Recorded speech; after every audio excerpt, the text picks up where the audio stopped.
Boa tarde a todos, boa tarde a todas. Sejam bem-vindos a mais uma prosa criminal.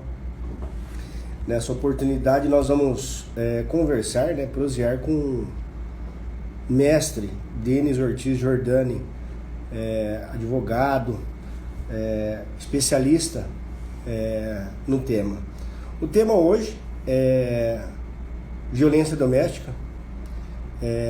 Antes de iniciar a live, inicialmente nós teríamos na live hoje com a Marina Servo, mas é sabido que todo advogado criminalista, o professor Luciano está entrando, tem esses pormenores, né?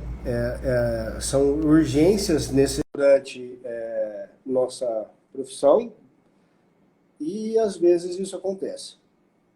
Mas nós conseguimos aí.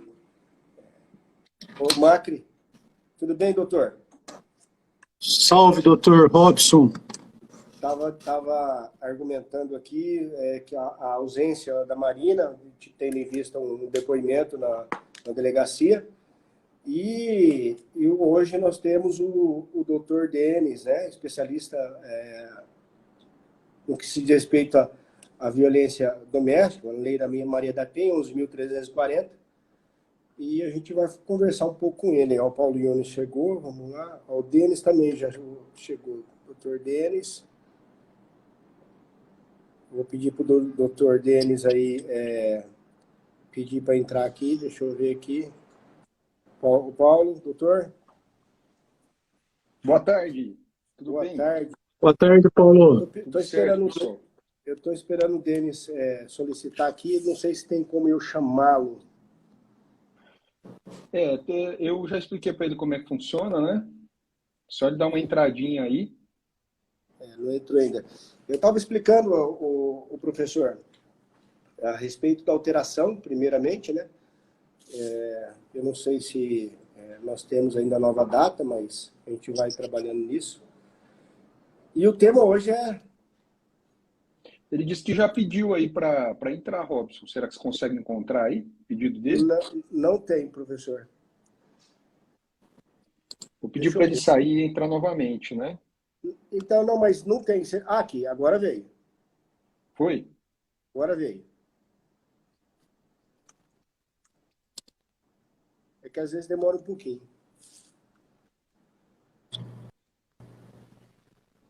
Fala, Doutor professor Denis. Denis. Boa tarde, senhores. Boa tarde, tudo bem? Boa tarde, professor. Uma satisfação tê-lo aqui, uma honra, viu, doutor? Satisfação é minha. O convidado, doutor Paulo aí. Opa! Denis é conhecido de longa data, professor da Unir com a gente lá, batalhando no dia a dia, né, da faculdade e advogado super atuante aqui, como nós todos, né? Aliás, esse é o propósito, né, da prosa criminal, é a gente bater um papo trazendo questões práticas, né, a experiência de cada um, e conversando com o professor Denis, né, ele disse para a gente bater um papo aí sobre a questão da violência doméstica, e a gente até já comentou sobre isso aqui, né, Luciano Macri, a questão do aumento, né, desse tipo de delito, né, juntamente com o crime de tráfico de drogas, que já há muito tempo é um exponencial, né? Mas o aumento dos crimes em que a violência contra a mulher no Brasil é algo assim fora do comum, né? Na live passada nós estávamos falando sobre alguns tipos de crime que aumentaram de alguns anos para cá, e um deles é a violência doméstica, e é um ponto que a gente vê com bastante preocupação. Ainda que grande parte dos números, né, eles, na verdade, eles já ocorriam, é o que eu falei na última vez. Eles já ocorriam. O que acontece é que não era divulgado. É como aconteceu...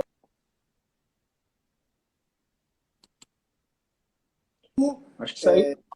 Voltou. Estava sem som, mas voltou. Em virtude até mesmo da lei, né? A lei ela veio porque uma pessoa foi brutalmente violentada, né? Então, mas isso já vem de muito tempo. Então, aí Mas hoje... Denis... Pode falar, o professor.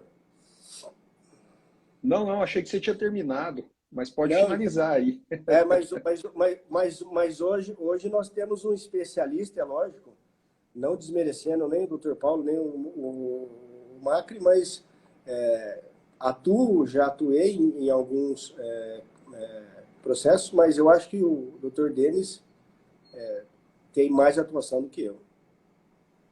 Não, o intuito da nossa prosa aqui é exatamente esse, né? É a gente não ficar tão formal, tão formalizado aqui, é mais ser uma prosa mesmo, né? Bem relaxado, tá? Bem tranquilo. E seja bem-vindo, professor Denis. Parece que está meio reconectando aí o professor. Eu acho que o professor Denis caiu. Assim que der certo aí, o professor toma a palavra a hora que der, mas hoje teríamos a professora Marina Servo, que em breve estará conosco. Teve um contratempo, como é natural do profissional criminalista, né? Do bom profissional criminalista, que não tem o horário. Ele sendo chamado, ele tem que ir atender o seu cliente. E assim, infelizmente, ela teve que atender um cliente, e o professor Denis prontamente, e agradecemos muito ao professor Denis, que deu essa oportunidade para a gente estar aqui conosco hoje, né?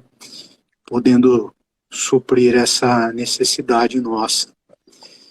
E a Lei Maria da Penha veio num momento bem necessitado.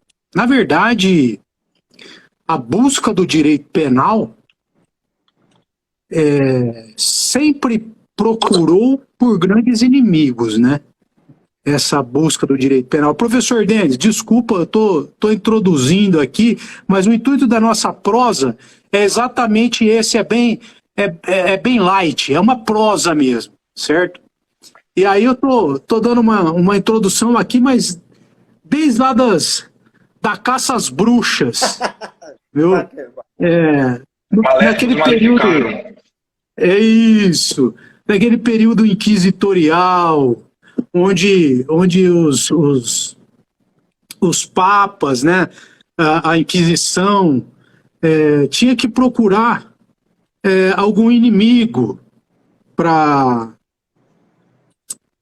estar atuando sob o poder, né, com o poder nas suas mãos. E aí criaram um grande manual, os demonólogos, né, que eram os criminólogos da época, criaram um grande manual da Inquisição, que foi o primeiro estudo de criminologia, né, que pode-se dizer que é o Malleus Maleficarum, que é esse aqui, ó, o Martelo das Feiticeiras. Ensinava a tortura. Isso. A expurgar os demônios.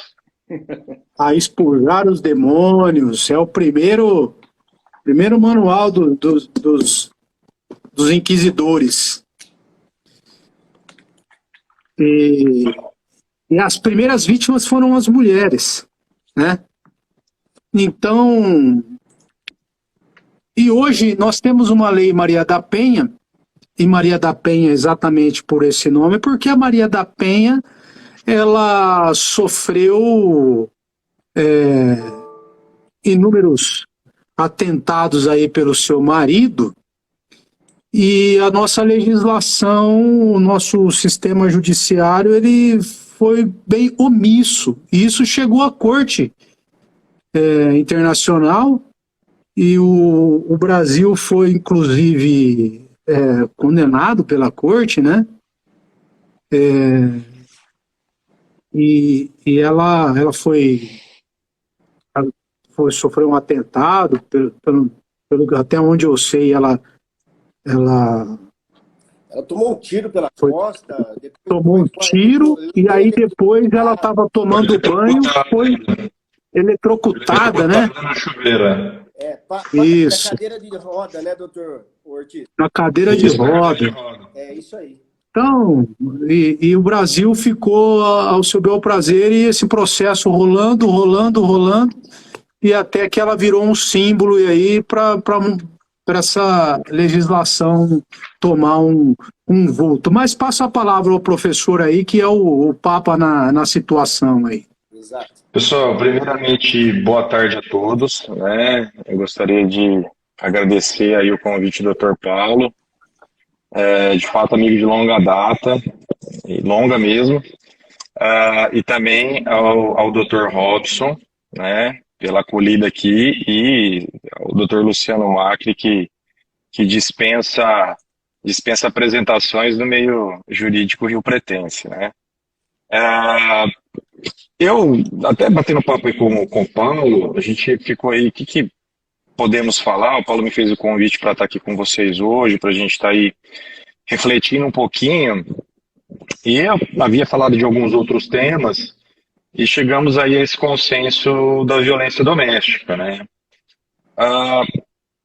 O Dr. Luciano colocou bem aí que o Brasil, na época do processo da Maria da Penha, ele teve uma recomendação da Comissão Interamericana de Direitos Humanos para que criasse uma lei protetiva das mulheres. E agora, nessa época de pandemia, né, vocês, acho que o Dr. Robson falou no começo, sobre o aumento, ou pseudo-aumento, ou maior notícia, né, dos crimes aí praticados no seio familiar, especialmente contra as mulheres. E eu fiz uma pesquisa muito breve hoje sobre o aumento, e algumas, como é jornal, a gente fica um pouco assim, né, de passar o dado. Mas dados de jornais aí, enfim, de veículos midiáticos, apontam um aumento de 65% nos casos de violência. Só que a prática nossa do advogado, do dia a dia, também mostra isso. Há um tempo atrás estive num flagrante, na central de flagrantes, acompanhando um cliente, e conversando ali com o delegado, né, um flagrante demorado, e aí o delegado eu perguntando quais eram os crimes hoje, se continuava sendo o tráfico de drogas, o carro-chefe da delegacia, né? E ele, hoje nós temos aí a Maria da Penha, né? Dito isso de maneira assim, muito atécnica, né? O crime de Maria da Penha hoje está quase no mesmo patamar de ocorrências policiais como o tráfico de drogas, né? E os crimes patrimoniais aí. E eu chamo essa atenção por crime de Maria da Penha, porque a gente tem aluno aqui também. Não são só colegas já, profissionais, técnicos, mas tem pessoal aí que está mais jovem também. E esse é um consenso, às vezes uma ideia talvez um pouco equivocada sobre o crime da Maria da Penha. Na verdade, nós temos uma situação de violência doméstica ou familiar contra a mulher. Isso é situação de Maria da Penha. Isso é situação de proteção que a Lei 11.340 de 2006, que é a Lei Maria da Penha, trouxe após essa questão aí, de fato, da não persecução e da demora na investigação e no processo contra o ex-marido da Maria da Penha. Então, primeira coisa que eu queria assim, só pontuar, especialmente porque a gente tem aluno aqui dentro, é que o crime de na verdade a Lei Maria da Penha até só vou confirmar o ano, mas há 2 anos atrás,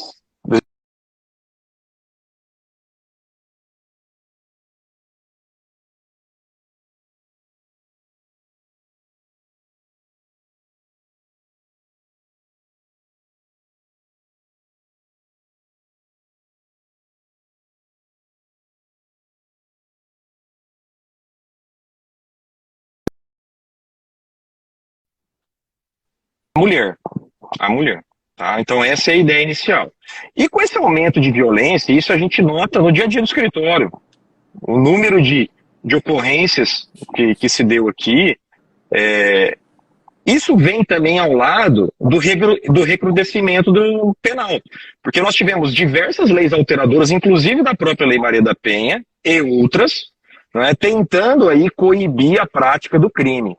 E se a gente for partir para esse lado e ficar pensando nisso, nós vamos ter que começar a analisar a função da pena, se a existência de tipos penais, não é, ou o aumento das penas já existentes trazem algum benefício para a sociedade.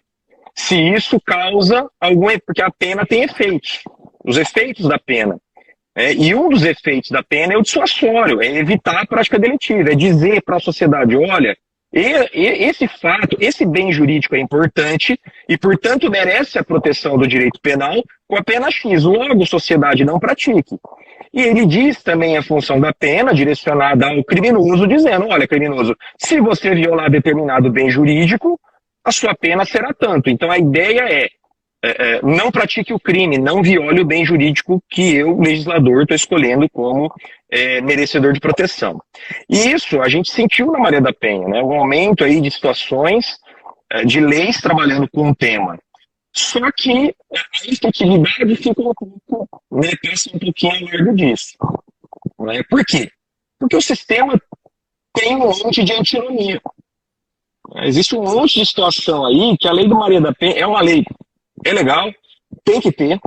Isso aí, infelizmente, nós, 2020, 13 de abril de 2022, nós temos aqui que estar falando ainda, né, de violência contra a mulher.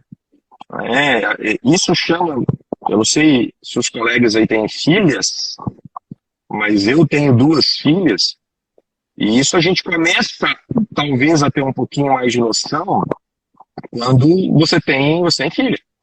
Essa questão da violência. Então, talvez por nós, homens machistas de criação, não termos tanto esse pensamento, eu não tenho irmão, não tenho irmã, então, né, não tive tanto isso, mas hoje com meninas em casa, isso chama muito mais atenção.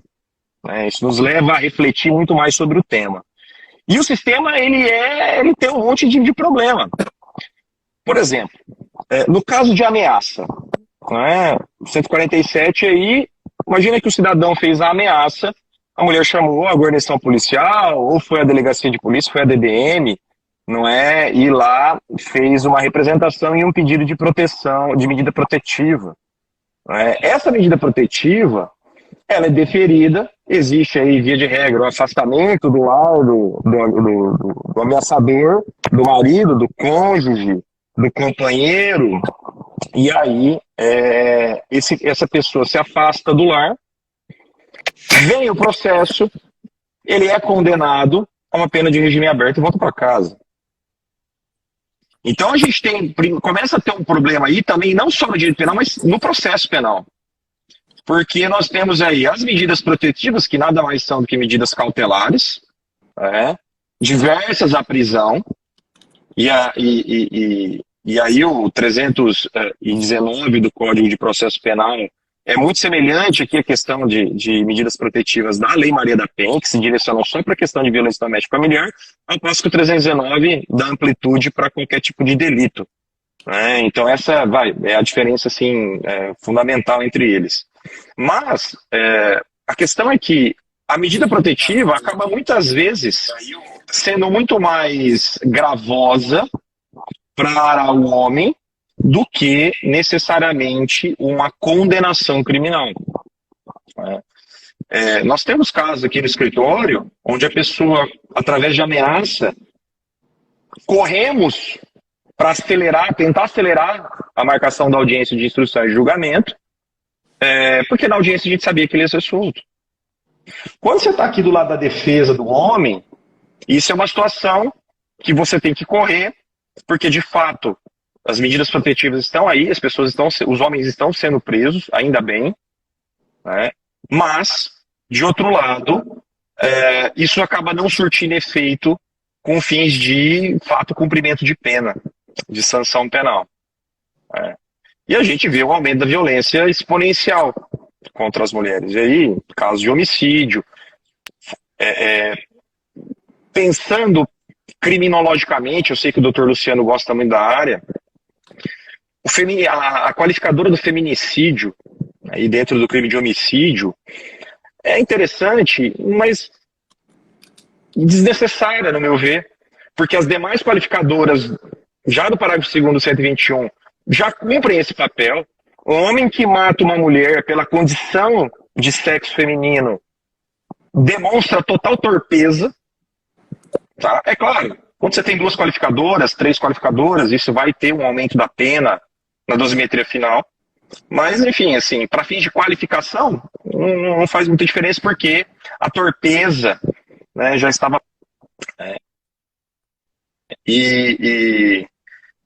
enfim, são diversas situações que a Lei Maria da Penha e a violência doméstica familiar traz para a gente poder discutir. Enfim, a questão do depoimento especial, né, isso é uma coisa que eu tenho me debruçado um pouco, não é, de quando a vítima é menor, a vítima é mulher e é menor. Não é? Essa questão da oitiva especializada, marca-se uma audiência para a oitiva da vítima, e nessa audiência, com a presença do juízo, do Ministério Público e da Defesa, junto com a psicóloga forense, realiza uma audiência, e agora eu vou puxar a sardinha para o lado da defesa, onde a defesa muitas vezes é tolhida das perguntas mais fundamentais para a tese defensiva, é tolhida por conta da revitimização. Eu entendo, é um problema a questão da revitimização, só que o que a gente está vendo na prática é que isso está dificultando demais a defesa. Porque esse é o fato, essa audiência ela é feita antes da audiência de instrução e julgamento, muitas vezes antes até da propositura da ação penal, por parte do Ministério Público, num caso de, por exemplo, a violência sexual, e aí nós temos uma dificuldade muito grande de trabalhar uma tese defensiva, especialmente por conta de depoimento. Eu tive uma situação aqui no escritório, onde a vítima alegou que havia sido molestada pelo padrasto e estava na casa a vítima e a tia, que a vítima tinha 13 e a tia tinha 15 anos, né? E na audiência ela gargalhava, ela dava risada, você viu o cinismo na cara dela. Então isso me chamou muito a atenção para até que ponto a medida protetiva e a hipossuficiência, que são fundamentais, não são utilizadas também por uma questão de má-fé. Isso é um problema que às vezes a gente não entra nessa discussão para não ser politicamente incorreto, porque a ideia é que se defenda, se proteja as mulheres sem dúvida alguma. Alguma. Eu tenho 2 filhas, eu posso falar isso de carteirinha. Mas, de outro lado, existe uma outra pessoa que em algumas situações pode também não ser tão real como está se colocando. E o impacto para a vida dessa pessoa é fundamental. Esse assunto Pode é falar, interessante, Paulo. porque hoje tem até um tipo penal, né, em relação à proteção da vítima, né, em juízo, que surgiu em razão daquele caso lá do Rio Grande do Sul, né? Então, isso faz a gente parar para pensar, né? Que tipo de pergunta que a gente vai fazer. Faz uma audiência. Exato, complicado Porque isso aí. é claro que aquilo ali está direcionado, Paulo, para o funcionário público. Sim. Né, para o juízo, para o Ministério Público, mas isso passa pela gente também, advogado. Passa, gente. Né, o que a gente vai o jeito que a gente vai colocar as coisas. Qual que seria a sua posição, Denis? E aí, naquele sentido que existem magistrados e magistrados, né?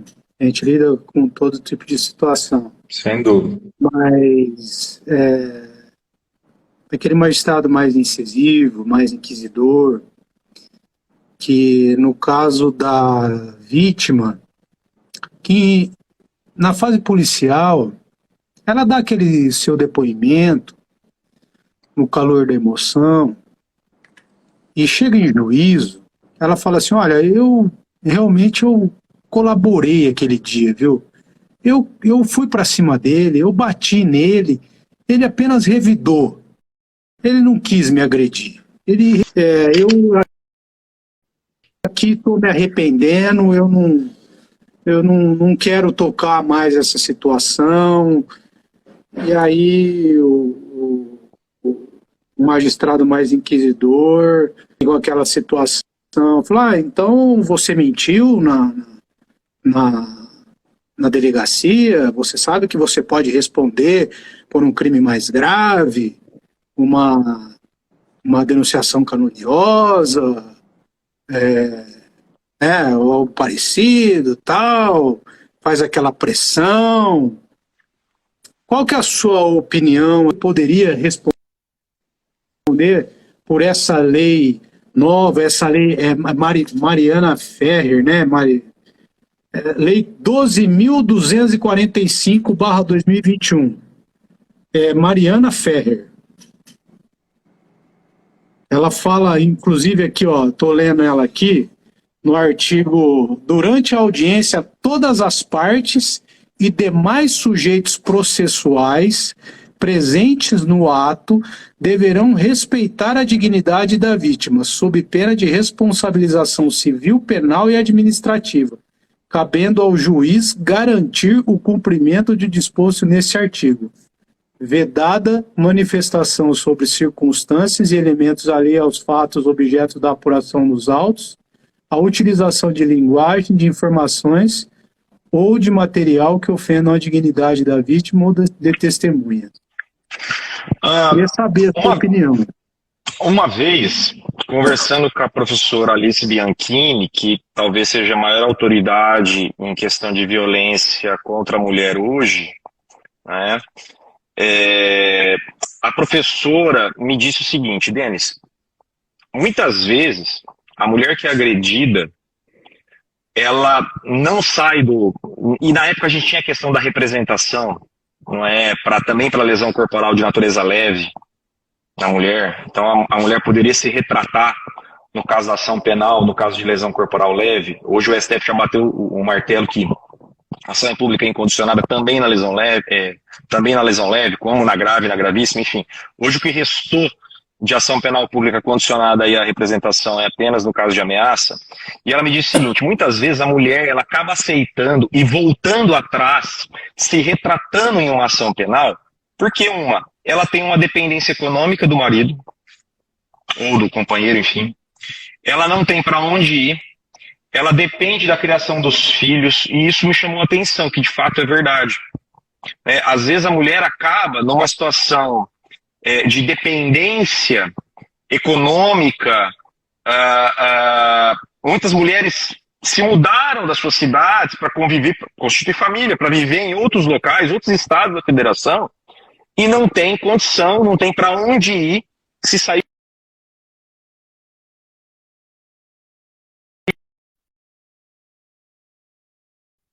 atrás, na época onde era possível a retratação, né?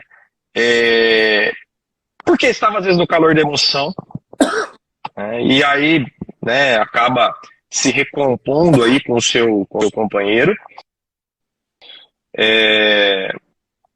mas muitas vezes não tem para onde correr, então acaba se sujeitando a uma vida de violência, de continuar a ser agredida. Isso é um problema.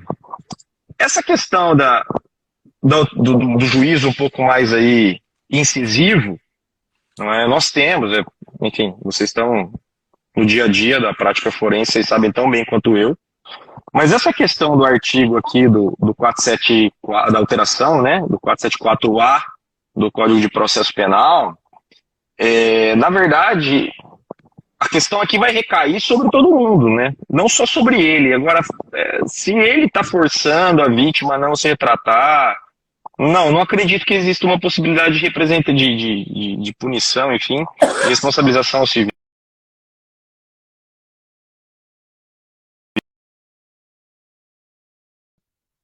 E tem que ser feito o que tem que ser dito ou não, porque o tipo é extremamente...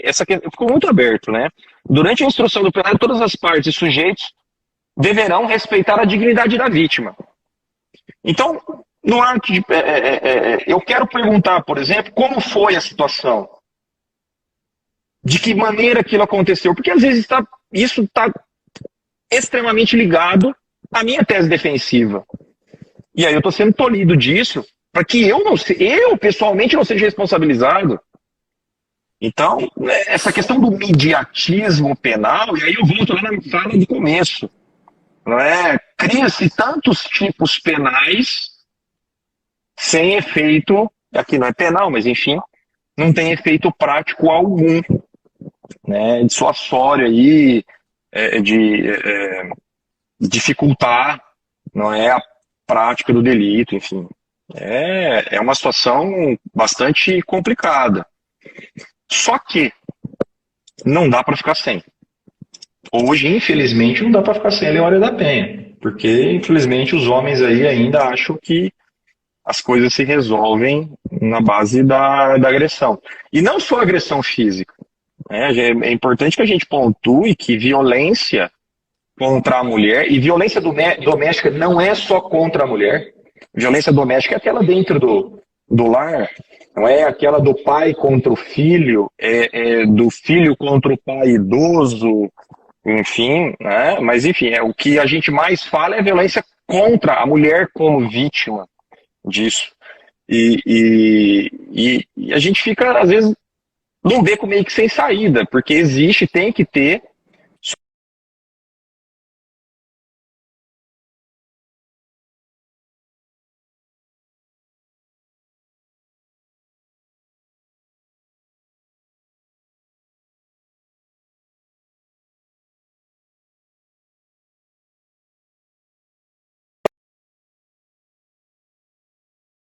A esposa tinha sigla de vidro de banheiro.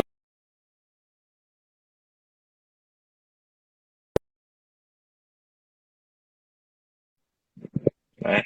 A mulher também, por ser, em tese, hipossuficiente aí, também se valendo de mecanismos legais para afastamento, porque a Maria da Penha ela não acaba só na seara criminal. Hoje, com a Lei Maria da Penha, você tem a questão do divórcio, que pode ser feito dentro da vara criminal. Isso aí, você tem a questão de guarda de filho. Inclusive, hoje foi aprovado aí pelo Senado o PL 634 de 22, que estabelece aí a questão da alienação, altera a lei de alienação parental, né? E ela traz uma proibição de guarda compartilhada se o marido, se o pai ou a mãe está sendo investigado ou processado por violência doméstica. Então você não vai poder ter. Se o pai agride a mãe, ele não vai ter acesso ao seu filho menor.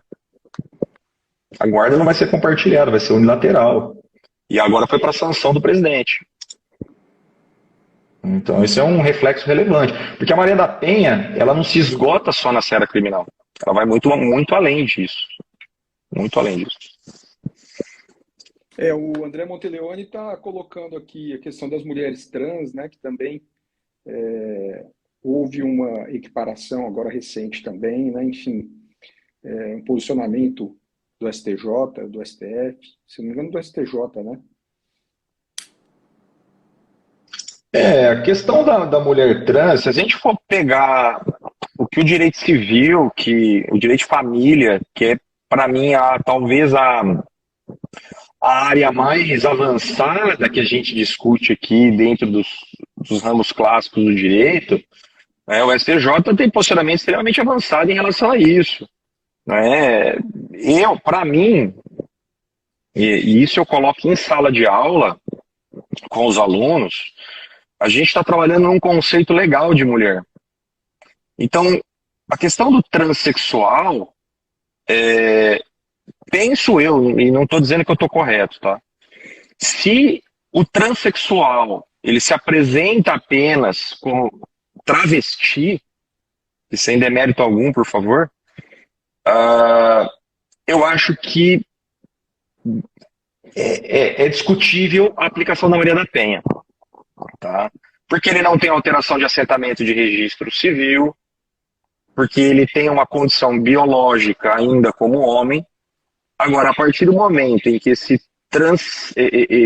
esse homem ele é transexual, ele tem alteração de assentamento de registro civil, onde o gênero aparece como feminino. Ele ou ele fez a cirurgia de transgenitalização, com a ablação do órgão sexual masculino e uma construção de uma neovagina. Ele se apresenta, de fato, como mulher. A violência aqui é de gênero. Se o gênero é feminino, não vejo por que não aplicar. A violência de gênero, a violência da Maria da Penha, o mesmo do feminicídio, que é uma qualificadora do crime de homicídio, é uma violência pela condição de ser mulher. Então se agride pelo menosprezo ou pela condição de mulher. Então, penso eu que eu não vejo óbice algum a isso aí, não. Legal, a questão do travesti talvez fique um pouquinho mais nebuloso aí. Eu vou pegar como exemplo a Linda Quebrada, ex-participante aí do programa lá da Globo, do Big Brother. Ela é travesti. Ela não, até onde eu sei, ela não tem alteração de assentamento de registro civil. No registro dela, ela é homem. Acho. Se estiver falando errado, alguém me corrige, por favor. E aí, imagina, ali, você olha para ali e você vê uma mulher. Com traços, né, muito parecidos aí, ou se não mais que algumas mulheres. E aí, essa linha, imagina que a linha foi agredida pelo seu companheiro. E aí, aplica a Maria da Penha para ela? Ela pode pedir, requerer uma medida protetiva? Então, a gente tem ações difíceis para a gente discutir. São interessantes aí.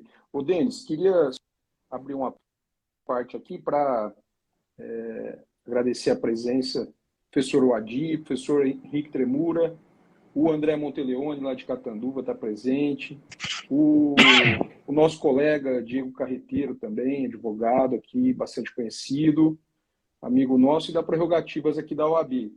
E grande Diegão. gente passando aí pela live, né? Muitos ex-alunos, alunos atuais também. Eu vi aparecendo aqui a doutora Olga também, de Barretos. Professora Olga. Leciona lá em Bebedouro também, né? Legal. Bebedouro também. Muito bom.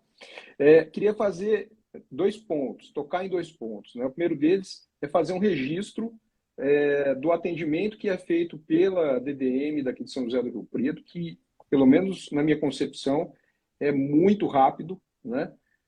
Para aquelas mulheres que estão em situação de vulnerabilidade, enfim, não só as mulheres, mas também adolescentes, né? Crianças, principalmente relacionadas a crimes sexuais, né? Enfim, são profissionais muito competentes, tem ali, e fazem um atendimento, sem dúvida, pelo menos, o que a gente tem visto aqui em São José do Rio Preto. E a gente precisa saber pontuar também. Nós temos ex-alunos lá, viu, Paulo? Ah, é? Nós temos ex-alunos da DDM. Ah, legal, legal. Isso é muito bom. A gente vê que o pessoal se preocupa, né, e faz um atendimento de primeira linha, né, de primeira ordem lá. A outra questão que eu queria pontuar é em relação ao, como você levantou, né, as tipificações penais a partir de 2018, o 24A, né? O crime tipificado lá no 24A, ele diz respeito ao desrespeito, né, ao descumprimento, na verdade, da decisão judicial que determinou a medida protetiva, né? E o Guilherme Nutti, ele sustenta a ideia de possibilidade de aplicação da 9.099 em relação a esse delito, né? Por quê? Porque ele diz assim, o artigo 41, ele diz a respeito da vedação da aplicação da 9.099. Né? Expressa. Aos crimes praticados com violência doméstica e familiar contra a mulher, independentemente da pena prevista, não se aplica a Lei 9.099. E aí ele pontua, né, dizendo que o 24A não é um crime violento. Não é? E como o 41 diz que aos crimes praticados com violência doméstica, né, ele diz, então se o 24 não tem violência doméstica como elemento do tipo, né, por que não a aplicação da 9.099 no 24A? Né? Mas a gente não tem visto isso, né, na prática. Pelo menos em primeiro grau, os juízes estão vedando a aplicação do procedimento sumaríssimo, né, da 9.099, inclusive em relação a denúncias, né, inclusive em relação a procedimentos relacionados ao descumprimento do 24A, né, que seria o descumprimento das medidas protetivas. O que você acha disso aí?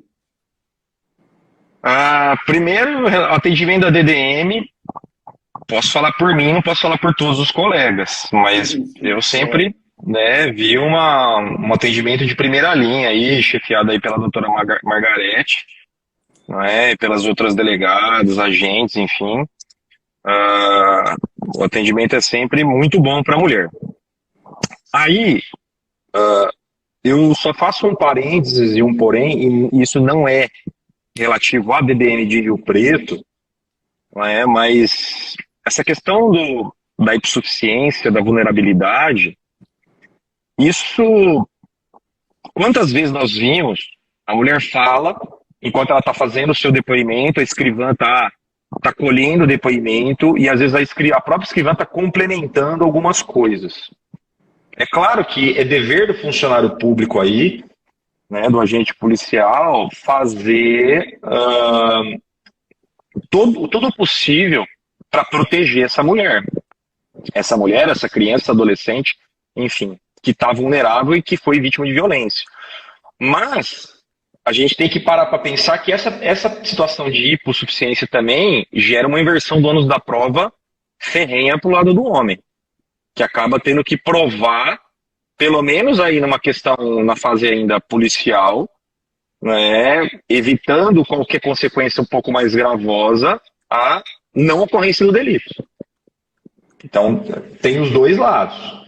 É lógico que essa inversão do ônus da prova não vai se dar na fase judicial, né, por óbvio, mas a gente tem que também ter um certo cuidado, os agentes policiais, com aquilo que se coloca, né, no papel, porque a frieza do papel aceita qualquer coisa, e para reverter isso depois é um pouco mais difícil. No segundo tópico, Paulo,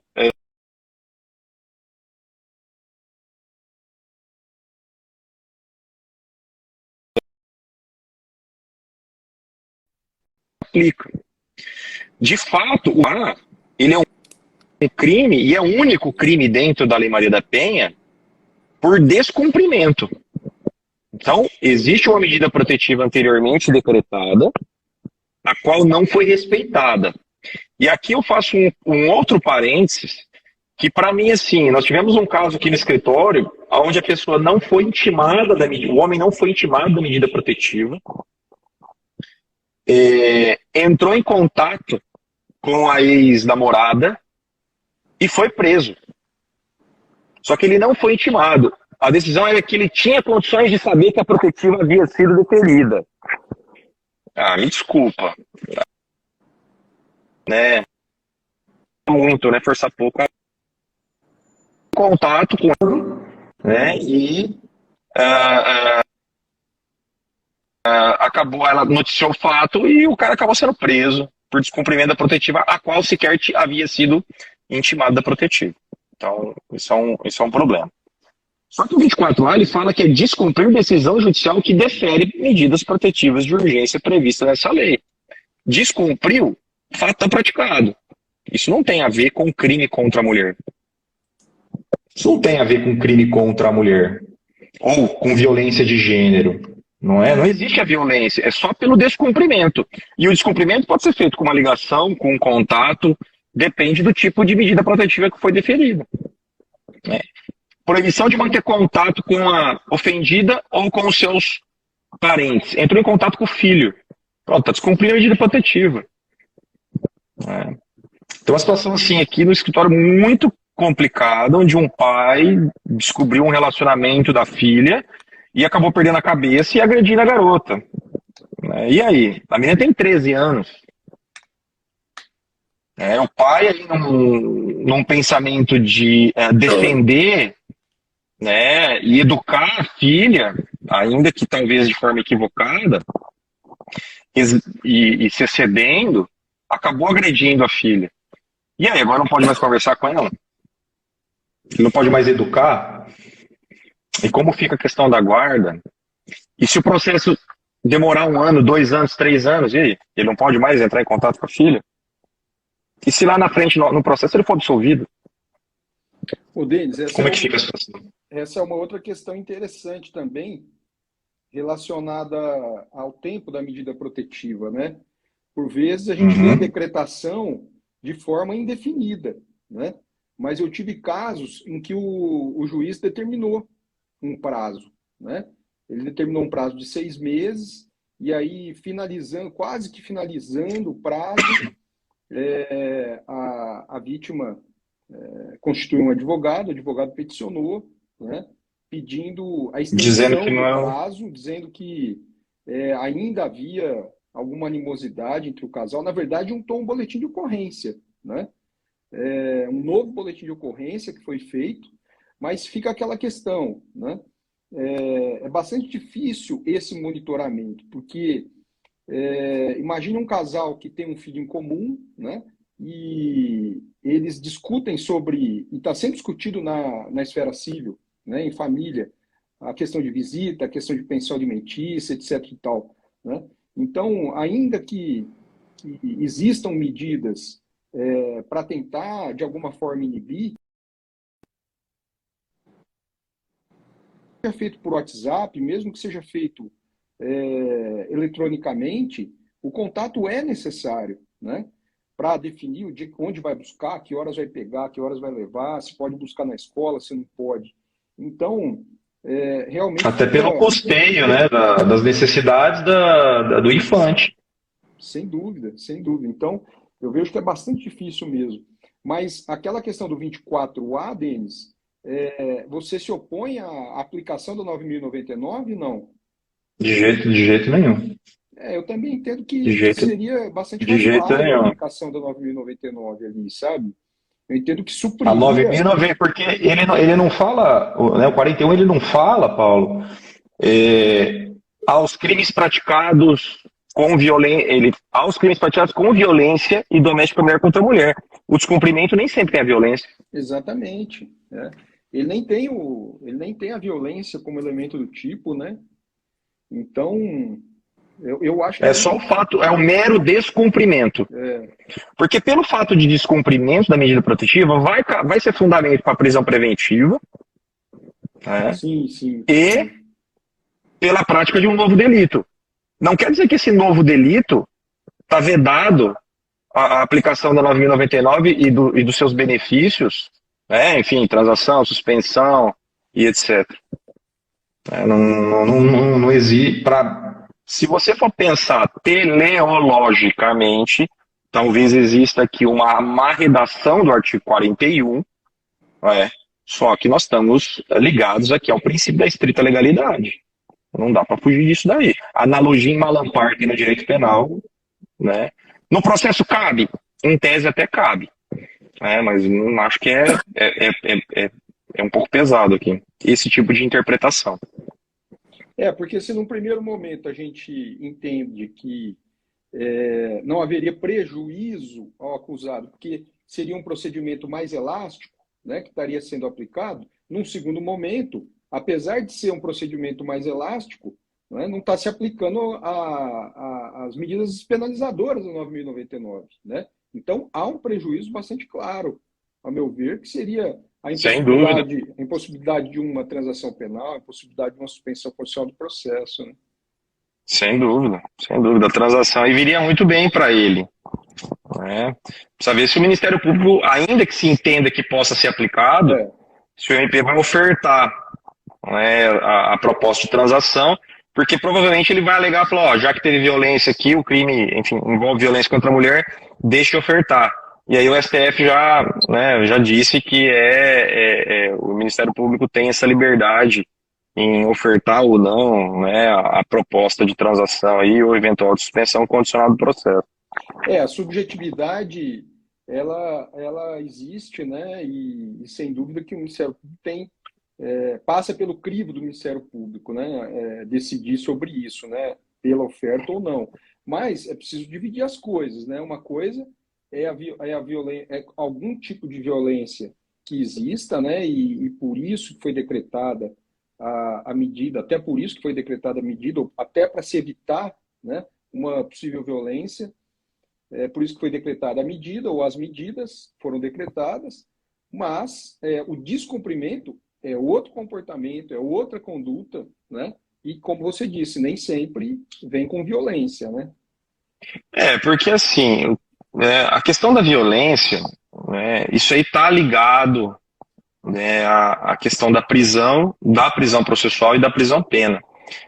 Eu já há muito tempo eu defendo que as pessoas que devem estar presas, ao menos durante a instrução processual, são aquelas pessoas que apresentam risco ao resultado útil do processo, cautelaridade, ou que tenham praticado crimes violentos, com violência ou grave ameaça à pessoa. Essas pessoas têm a possibilidade, não há obrigatoriedade, mas que se exista a possibilidade dessa pessoa ser presa tanto preventivamente, né, cautelarmente, tanto quanto em relação à prisão-pena. E aí a gente passa de novo na questão da função da pena. Crimes não violentos, eu tenho uma reticência um pouco maior na necessidade da prisão privativa de liberdade com necessidade. Eu tive um caso muito emblemático de uma pessoa que era reincidente assim, por um prazo de, 6 meses, ainda reincidente, e praticou um crime de contrabando. O cara ele pegou uma caixa de cigarro na negociação de um veículo. O cara não tinha como pagar, tinha uma caixa de cigarro lá pegou a caixa de cigarro e deu para a mãe a caixa de cigarro. Ia dar para a mãe a caixa de cigarro. E foi preso. E por ser reincidente, a pena aplicada foi a privativa de liberdade no regime semiaberto. Então o cara ficou lá 8 meses dentro do CPP, custando para mim, para você, e para vocês que estão assistindo, né, uma total desnecessidade de pena. Qual o crime violento que foi praticado? Nenhum. Agora, quando existe violência e grave ameaça, a situação é bastante diferente, né? Ô, Denis, travou um pouquinho aqui. Deixa eu te fazer uma pergunta. Eu penso, né, é a opinião, que na maioria das decisões e também nas manifestações do Ministério Público, a mídia ela é muito... ela que causa essa rigidez numa medida protetiva. Eu concordo contigo em gênero, número e grau que caso não tenha indícios de que aquele que descumpriu a medida protetiva, é lógico que a gente tem algumas pessoas que não descumprem a medida protetiva pelo simples fato de falar com a pessoa, né? Mas também tem aqueles que descumprem a medida protetiva procurando a pessoa pessoalmente ou às vezes até cometendo violência. Concordo que eu acho que aquele que cometeu, que fez, descumpriu com violência ou grave ameaça, inconteste. Agora, nós temos um outro ponto. E aquele que, por exemplo, em determinado momento, ele descumpre entrando em contato, mas também faz ameaça. Porque hoje nós temos... Pratica um novo crime. Hoje, com a internet, com o WhatsApp e todas as formas que a gente tem, Instagram, WhatsApp, Facebook, nós temos diversos veículos de comunicação em que a gente pode, por exemplo, ameaçar uma pessoa. Nesse ponto, na sua opinião, é lógico que a opinião do Dr. Macri, sabe, as pessoas que me conhecem sabem que eu sou avesso à prisão, né?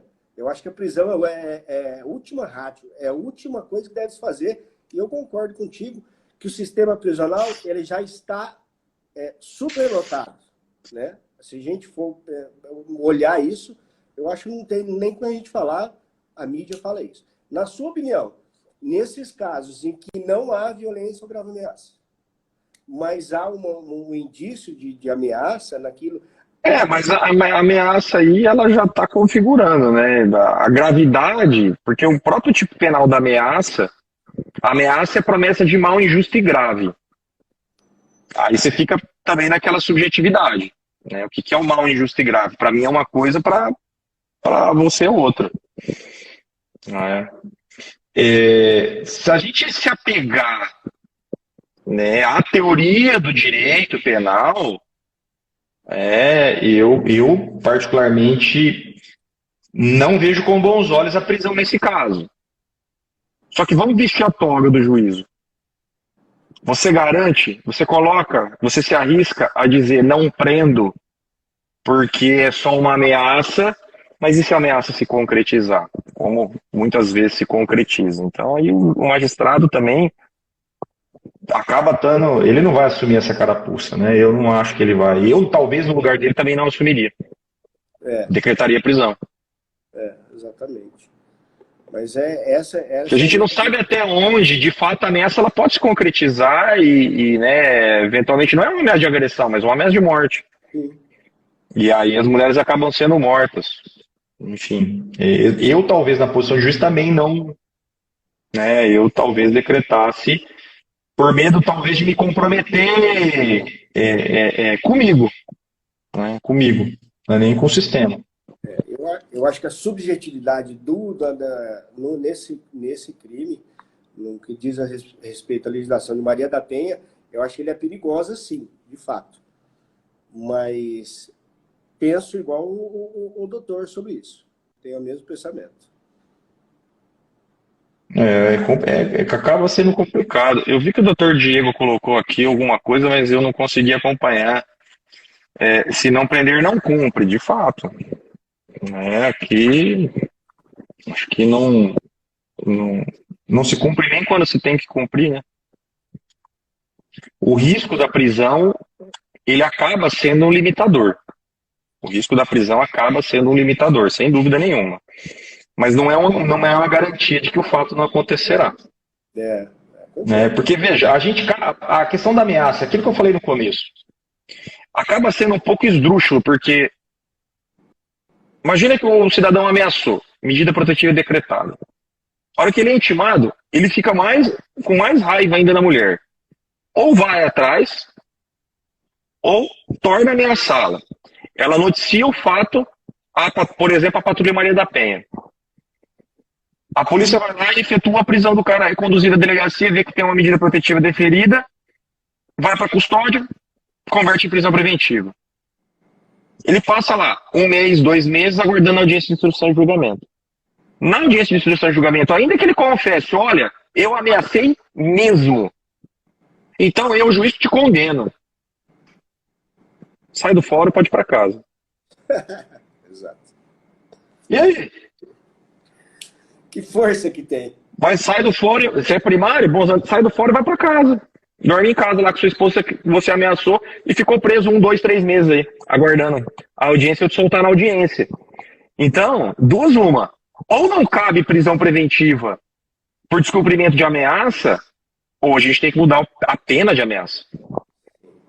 Porque se você pega um cara que é primário, ele necessariamente tem que ficar em regime aberto. Ponto. Se for incidente, tá. A gente vai discutir essa questão, mas necessariamente ele tem que ficar em liberdade. Ele tem que ficar em RA. E aí você tem essa situação aí que é complicado. O cara às vezes ficou lá 1, 2, a raiva que tava aqui, tá no outro patamar. Vai pra você.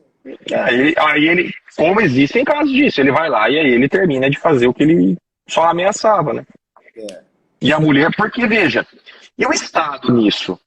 Porque já que o Estado está separando e o Estado quer ser protetor, o que mais ele está fazendo para proteger a mulher pós-processo? Pós-processo, porque às vezes ela é hipossuficiente econômica do marido, o cara vai preso, para de sustentar. Tá, e aí, o Estado vai pagar pensão para ela, vai dar lar, vai montar uma casa para ela, vai pagar aluguel, vai dar comida. E aí? Às vezes ela não trabalha. Ela depende exclusivamente do trabalho do marido. E o marido foi e agrediu a mulher. E aí a gente fica nessa situação. O Estado vai prover isso daí? Nós falamos isso na última live, acho que foi, nós falamos que o poder público, ele, nesse ponto, ele falha demais. Não só no que se diz respeito à lei da Maria da Penha, mas em outros crimes também. Então, parte da culpa também é deles, né? Aliás, na minha opinião. Não, porque se você olhar a Lei Maria da Penha, ela determina que o Estado possa, o que o delegado possa fornecer, conduzir, ir com a guarnição até a casa, fazer a retirada de pertences. Tá, mas tá, e aí, o depois disso? Vai levar pra onde? E o que vem depois? Porque a ameaça não se concretizando, ficando apenas na esfera de ameaça, é uma coisa. Uma hora, o cara, se ele descumpriu, ele vai sair da cadeia. Ponto, e aí? Termina de cumprir a ameaça ou não? Eles se recompõem e voltam a conviver. Tivemos uma situação aqui, não ocorreu em Rio Preto, ocorreu numa cidade do litoral, onde a mulher, convivendo normalmente com o cara, o marido, um cara um pouco diferente, um pouco mais exaltado sempre e tal, ele saiu para ir no mercado. Na hora que ele chega em casa, num condomínio bem, de poder aquisitivo bem alto, em Santos, essa pessoa tem a polícia, você é fulano de tal, tá lá, a polícia subiu com ele, assim, o condomínio inteiro vendo isso, sentou com ele no sofá 2 policiais, para que a mulher pudesse retirar os seus pertences. E ele não estava sabendo de nada, não tinha agressão, não tinha nada. E aí? Aí teve o processo, e eles estão juntos até hoje. E o processo... Ela saiu do lar na época, voltou e está junto até hoje. Até hoje. E na maioria das vezes volta, né? Infelizmente. E é aquilo que eu falei. Às vezes por necessidade da mulher, em que isso é triste, mas aí é que tá. O que o Estado está fazendo para fornecer uma condição mínima? Não estou falando para colocar ela numa casa no condomínio XYZ, mas para trazer uma condição mínima de sustento para aquela mulher que dependia. Porque se a mulher tem um autossustento, tem o trabalho dela, tem a profissão dela, trabalha, ganha a vida dela, não tem problema. Agora, em muitas situações, a mulher ainda é, aspas, do lar. Do lar. E aí nós temos um problema econômico, familiar, que transborda o direito penal. Na verdade, o direito penal deveria ser sempre aí, né, o escudo de proteção, né, a última ratio, fragmentariedade do direito penal, subsidiariedade do direito penal, mas, enfim, não acaba sendo só isso. Concordo. Eu acho que é bem por aí mesmo. Não é isso, Paulo?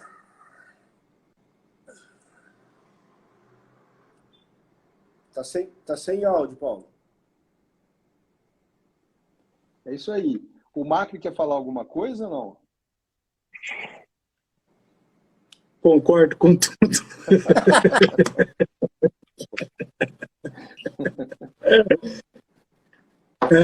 Não, perfeito.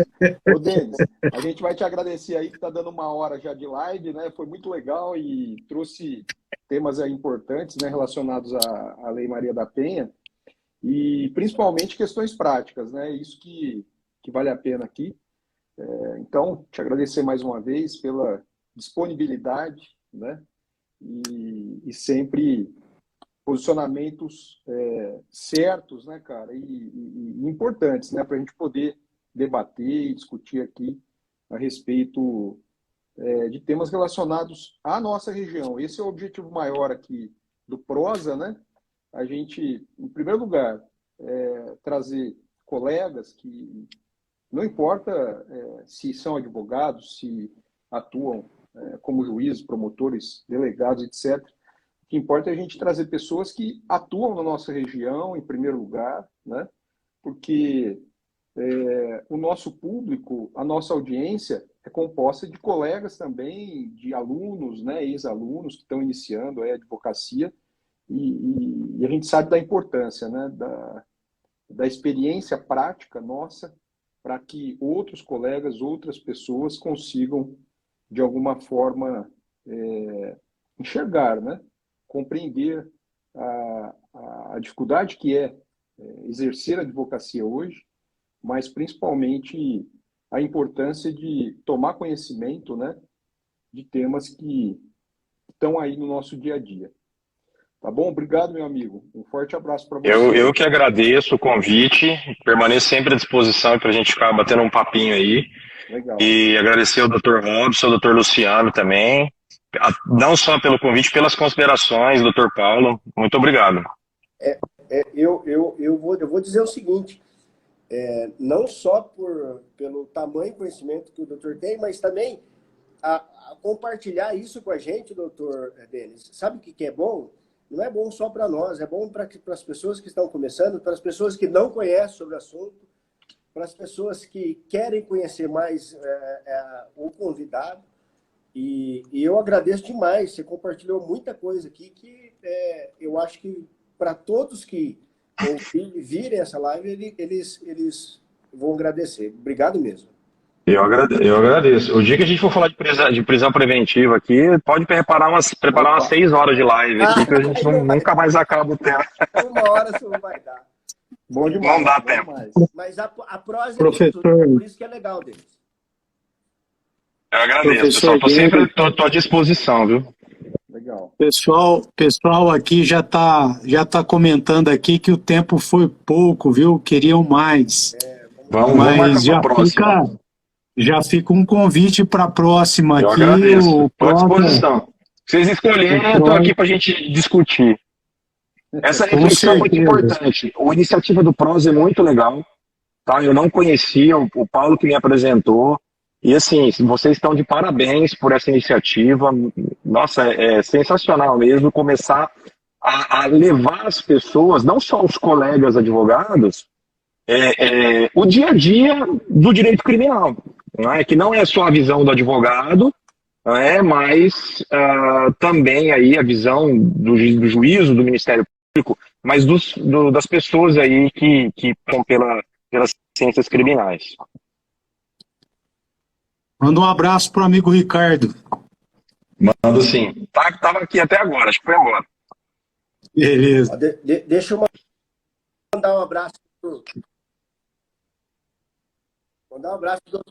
doutor André, meu sócio aí. O Diegão estava aí presente até agora também.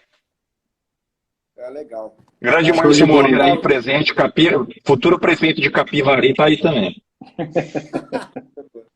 Legal. É isso aí. Mesmo. Bom demais.